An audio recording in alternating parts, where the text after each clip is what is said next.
সকাল থেকে লেগে পড়েছি আজকের রুমটা পরিষ্কার করার জন্য। নমস্কার সবাইকে, তোমরা সকলে কেমন আছো? আশা করি তোমরা খুব ভালো আছো। আমি ঈশ্বরের কৃপায় খুব ভালো মা আছি। ভিডিও করছি, ভালো করে করছো। আমি তো ভালো করবো, আমি গোছাতে ভালো করতাম না। সুন্দর করো, কাজ মুখটা একটু সুন্দর করো। টাকা দেখি একবার।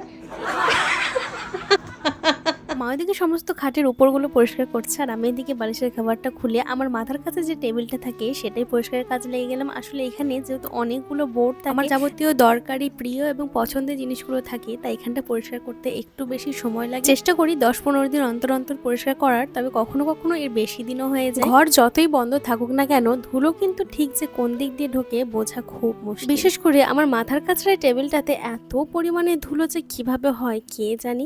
তো দেখো এদিকে সমস্ত ঘর ঝাড়াঝুড়ি হয়ে গেছে, তারপরে মা তো বেডশিটটা চেঞ্জ করে দিল। এই হলো রুমের একদম ফ্রেশ লুক। সত্যি কথা বলতে রুমটা এভাবে পরিষ্কার হলে কি যে ভালো লাগে, মনের মধ্যে এক অদ্ভুত পজিটিভিটি আসে। তোমাদের মধ্যে যদি কারো রাত্রে ঘুমের সমস্যা থাকে তাহলে অবশ্যই কিন্তু কিছুদিন অন্তর অন্তর বেড কাভারটা চেঞ্জ করে নেবে এবং খাট সবসময় পরিষ্কার রাখবে, দেখবে ঘুম অতি অবশ্যই ভালো হবে।